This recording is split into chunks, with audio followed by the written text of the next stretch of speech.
I'm Harsh here. In most of the Indian films, the documentaries, I believe, are more authentic, more Indian. You see the other side of the picture, the Bollywood pictures.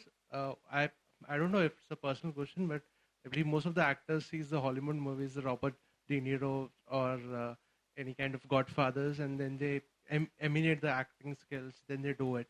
So why they see a hard disk full of 100 movies out to go and have the acting skills?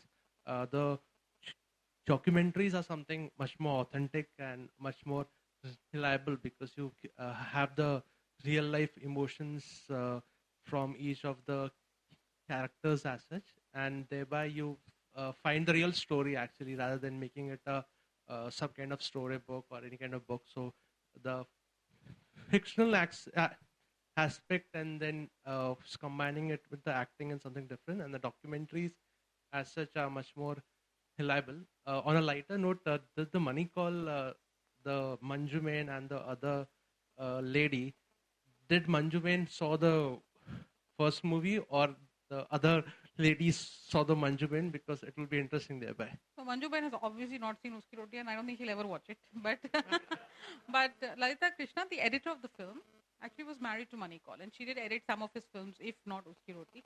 And most people who work in fintech, real and reliable, it's hard to say, right? I mean, Manju Bain's story itself makes us question this idea of what's real and not real, and what is authentic. Is there such a thing as an authentic woman or an authentic man? Already she's raising that question. Also, is her way of being completely determined by reality or also influenced by the stylishness of movies? Because she certainly has a performative manner which you could say is like a little heroic. Like she's like a hero in a movie in her way, right? That's where some of her idea of masculinity, which is enjoyable, also comes from those movies. So I think maybe we don't think so separated from between reality and fiction anymore because it's not such a clear separation. But I guess what you're saying, what I think you're saying is that people, if they turn always towards Western films, then the rhythms of those films, or the rhythms of the way people walk and speak and their body language is really quite different than the body language of somebody who inhabits this space. And it might be interesting to see what they would come up with if they observe those rhythms better, I guess. Yeah. The other two movies, it's more city based, of course, and it's a little bit removed from the other two. Was that the reason why you selected it as a sort of an entry point? Because the other two are one characters, and there's like the third one is actually a central character, exact, and the other ones are kind of imaginary, etc., not really seen. So because I found Trip a little separate from The other the two. the other. I mean, that's also a result of the timings of the film because Trip is made. Since there'll already be departures of many kinds between the two films. I was curious about why you selected it. No, so I think like Trip, because all three films really are about cars and journeys and in a way metaphorical films, right? Where this whole business of being in the car.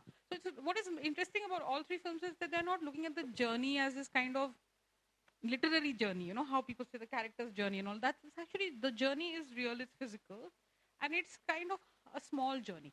You know, these like massive, epic journeys that people are making, but it actually literally as something everyday, almost, the way journey is thought of, right? So that for me was interesting, but the fact that the three films are chosen together actually because they use the idea of the car and movement of vehicles as a basis for the form of their films.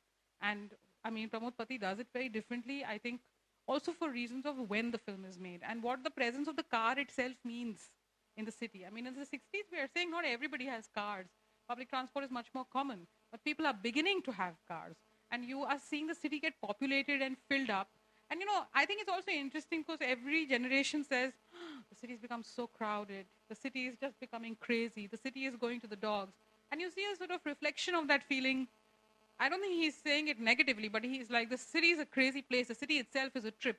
And you see the reflection of the idea of that trip, I think, in Ruchir's film, where there's a kind of reverie in which the film is made, and the city is that reverie. And your relationship to the reverie alters because of your personal experience inside that city.